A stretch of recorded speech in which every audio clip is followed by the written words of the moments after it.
નમસ્કાર, ત્રિનેત્ર સાથે હું છું વૈભવી। જૂનાગઢ ભારતી આશ્રમના લઘુમહંત સ્યુસાઇડ નોટ લખી અને ગુમ થઈ ગયા।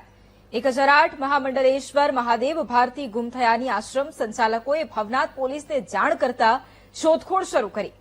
મહંત અચાનક ગાયબ થતા સમગ્ર જૂનાગઢમાં ચર્ચાઓ જાગી। પોલીસ કામે લાગી। જોઈએ આ રિપોર્ટ।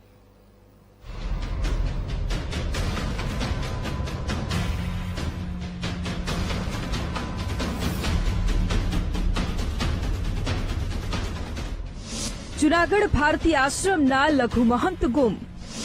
ચિઠ્ઠી લખી મહંત મહાદેવ ભારતી નીકળી ગયા। આશ્રમના સંચાલકોએ પોલીસને જાણ કરી।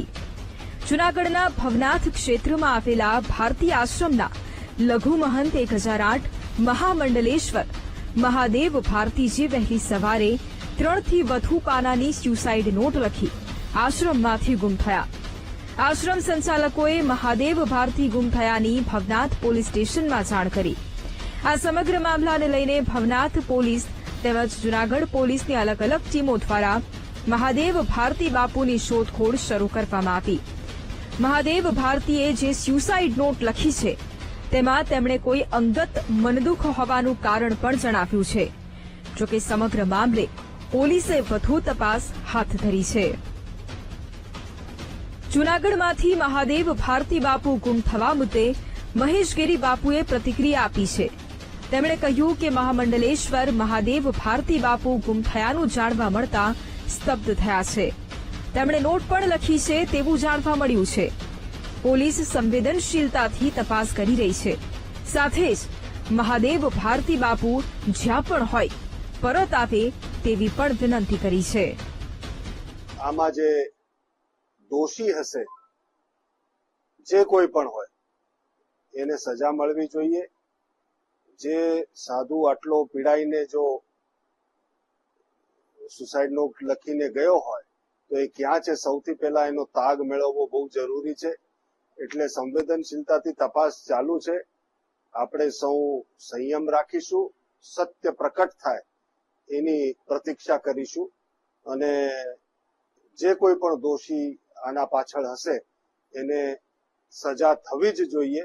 કેમ કે જો દુર્જનોને દંડ નહીં મળે તો ક્યારેય સમાજમાં ઉદાહરણ અને દાખલા નહીં બેસશે। આ સ્યુસાઇડ નોટમાં કોના કોના નામ લખવામાં આવ્યા છે તે અંગે હજુ સસ્પેન્સ છે। સમગ્ર બાબત તપાસનો વિષય છે। સ્યુસાઇડ નોટમાં કોના નામ લખાયા તેનો હજી ખુલાસો નથી થયો, પરંતુ એકાએક મહાદેવ ભારતી બાપુ ગુમ થતા સેવકોમાં ચિંતાનું મોજું ફરી વળ્યું છે। મહત્વનું છે કે મે 2022માં અમદાવાદના સરખેજ ભારતી આશ્રમના મહામંડલેશ્વર હરિહરાનંદ સ્વામી ગાયબ થયા હતા। હરિહરાનંદ વડોદરામાં રાકેશ નામના ભક્તને ત્યાં ગયા હતા, જે બાદ વડોદરા હાઈવે પર કપુરાઈ ચોકડી સુધી સ્વામી તેઓ પરત પણ મૂકી ગયો હતો। હનુમાન મંદિર નજીક રાકેશે કારથી હરિહરાનંદને છોડ્યા હતા, જે બાદ ખાસવાડી આશ્રમમાં કાળુ નામના વ્યક્તિને ત્યાં જવાનું કહીને તે ગુમ થયા હોવાની વાતો વહેતી થઈ હતી, જે બાદ વાડી પોલીસે પણ હરિહરાનંદ સ્વામીની તપાસ હાથ ધરી હતી। જોકે 2 દિવસ બાદ એક હરિભક્તને મહારાષ્ટ્રના નાસિક વિસ્તારમાંથી હરિહરાનંદ સ્વામી મળી આવ્યા હતા।